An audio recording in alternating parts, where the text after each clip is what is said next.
ఉమ్మడి కరీంనగర్ జిల్లాలో నూతన సర్పంచుల సన్మాన కార్యక్రమంలో భాగంగా నేడు డీసీసీ కార్యాలయంలో ఏర్పాటు చేసిన కార్యక్రమానికి మంత్రి పొన్నం ప్రభాకర్, ప్రభుత్వ విప్ ఆది శ్రీనివాస్, డీసీసీ ప్రెసిడెంట్ శాసనసభ్యులు మేడిపల్లి సత్యం, డాక్టర్ కమ్మంపల్లి సత్యనారాయణ, ఎమ్మెల్సీ బలమూరి వెంకట్, మాజీ ఎమ్మెల్సీ జీవన్ రెడ్డిలతో పాటు పలువురు ముఖ్య నేతలు పాల్గొన్నారు. ఈ సందర్భంగా మంత్రి పొన్నం ప్రభాకర్ మాట్లాడుతూ గ్రామాల అభివృద్ధి కోసం ఆయా గ్రామ సర్పంచులు కృషి చేయాలని కోరారు. గ్రామాల అభివృద్ధి కోసం తెలంగాణ ప్రభుత్వం సిద్ధంగా ఉందన్నారు. ఈ కార్యక్రమంలో డీసీసీ ప్రెసిడెంట్, ఎమ్మెల్యే మేడిపల్లి సత్యం తదితరులు మాట్లాడారు.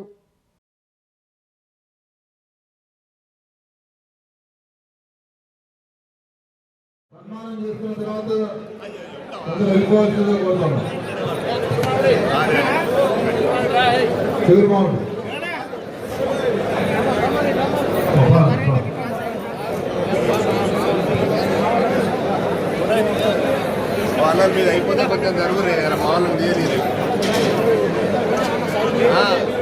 మీ విధి నిర్వహణలో బాధ్యతగా కాంగ్రెస్ పార్టీకి సంబంధించినటువంటి సర్పంచుల్ని పార్టీ మీకు అండగా ఉంది, ప్రభుత్వం మీకు అండగా ఉంది. మీ గ్రామాల్లో మీ ఇచ్చిన వాగ్దానాలు కానీ గ్రామాల ప్రజల సమస్యలు పరిష్కరించడానికి మీరు ఏకంగా బట్టి మీ ఒంటరి అనుకోకుండా పార్టీ ప్రభుత్వం తోటి ఉంది అని చెప్పడానికి ఈ కార్యక్రమం జరుగుతుందనే మాట సందర్భంగా పనిచేస్తాను. ఈ రోజు కాంగ్రెస్ పార్టీ గ్రామ ప్రతినిధులుగా 4-5 ప్రధానమైన బాధ్యతలు ఉంటాయి. ఇలా మీరు సర్పంచ్ ఊరికి మంచికి చెడుకు ఆ గ్రామానికి సంబంధించినటువంటి అన్ని విషయాలు ప్రజలు మీ వైపు చూస్తూ ఉంటారు. ప్రభుత్వ కార్యక్రమాలు కానీ, ప్రజా సమస్యలు కానీ, పార్టీ కార్యక్రమాలు కానీ, జరుగుతున్న పరిణామాలన్నింటిలో మీ ప్రతిస్పందన ఆ గ్రామం మీద ప్రభావం చూపెడుతుంది. గ్రామీణ ప్రాంత వాతావరణంలో పట్టణ ప్రాంతాలకు, గ్రామీణ ప్రాంతాలకు చాలా తేడా ఉంటుంది. గ్రామీణ ప్రాంతాల్లో అక్కడ ఉండబడినటువంటి ప్రజలకు ఎప్పుడు కూడా నోట్లో నాలుగేగా అందుబాటులో ఉండాల్సి వస్తుంది.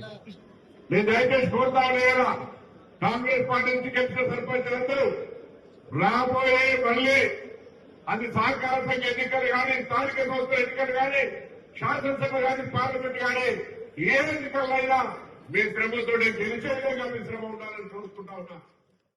మహాత్మా గాంధీ గారు ఒక్కటే చెప్తుండే, గ్రామాలు బాగున్నప్పుడే దేశం బాగుంటుందని, పల్లెలే దేశానికి పట్టుకొమ్మని చెప్పి ఇలా గ్రామాలు బాగుపడినప్పుడు, గ్రామాల్లో గ్రామ స్వరాజ్యం వెలిసినప్పుడు ఇలా దేశం బాగుపడుతుందని బలంగా నమ్మి స్వర్గీయ మాజీ ప్రధాని రాజీవ్ గాంధీ గారు వారి హయాంలో ఈ స్థానిక సంస్థల్ని బలోపేతం చేస్తూ ఆనాడు కాంగ్రెస్ పార్టీ హయాంలో 73, 74 రాజ్యాంగ సవరణ ద్వారా స్థానిక సంస్థలకు నిధులు, విధులు కేటాయిస్తూ స్థానిక సంస్థలు ఏ విధంగా అయితే బలోపేతం చేస్తామో నేడు అదే స్ఫూర్తితోటి మన రాష్ట్ర ప్రభుత్వం గౌరవ ముఖ్యమంత్రి రేవంత్ రెడ్డి గారి నాయకత్వంలో గ్రామ పంచాయతీలను బలోపేతం చేయాలి, సర్పంచ్లకు నిధులు, విధులు ఇవ్వాలని చెప్పి ఒక దృఢ సంకల్పంతో రాష్ట్ర వ్యాప్తంగా ఉన్నటువంటి సర్పంచులు, ఇటీవల గెలిచిన సర్పంచులందరినీ వారిని గౌరవించాలి,